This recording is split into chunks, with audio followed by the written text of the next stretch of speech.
touring plans. We're gonna rehearse for all of April, most of April.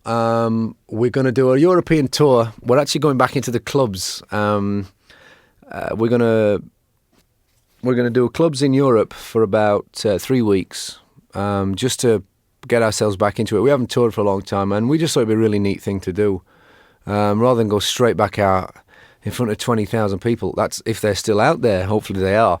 But we figured we're going to just go in the clubs and we're going to break a lot of the new songs in, and it's nice to do it in a small way. We did it on a lesser scale on the last album. We went out and did 6 or 7 shows around Ireland, and we did a couple of shows in Holland, and it was a good way of just breaking the songs in front of people. So we're doing it this time, but we're going to do it for but we're going to do it for 3 weeks. When that's finished, we are going to do a full-scale UK tour, which will also take in Southern Ireland as well. We'll play Dublin, go up north, play Belfast, do all of England and hopefully Scotland and somewhere in Wales. Then I think we're off to the Far East. We'll do Australia, Japan, and places in between, maybe like Singapore. We may even play Tasmania, because we'll definitely play New Zealand. And then sometime around September, October, I think we're going to be hitting North America and Canada, and we'll probably be here for 6-7 months, depending on the popularity of the band. It's going to be another long tour, but it won't be as bad as the last one.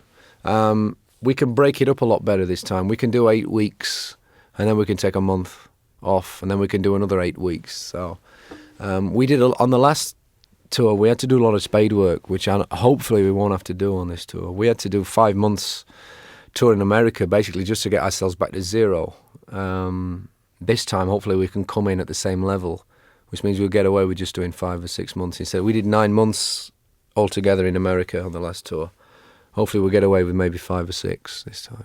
Because we ended up just doing the same places twice. We'd go there, and they'd be nearly sold out, or we'd do one night. The album really took off, and we were back in the same buildings for 3 nights, sold out months in advance. It's that kind of thing, you know. We had to go and do it, really. We'd like to just go in and do the 3 nights straight away.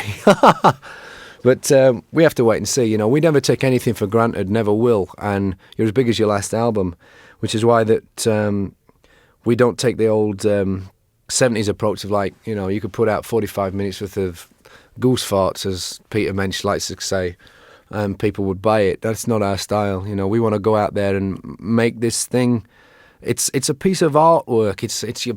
It's our chance to be Andy Warhol, Picasso, Rembrandt, whatever. This thing is going to be with us for the rest of our lives, so we've got to make it as good as we can. And it's your one and only opportunity to get it exactly the way you want it, because you make the odd mistake live, you hope people don't notice it.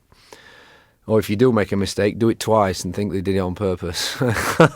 With a record, it's your one and only chance to get it right, and we want to take that opportunity to make sure that we do get it right. So that's always been our principle, and we won't take anything for granted. And if there's an audience out there that want us to come and tour, then we'll be only too glad to do it for as long as it takes.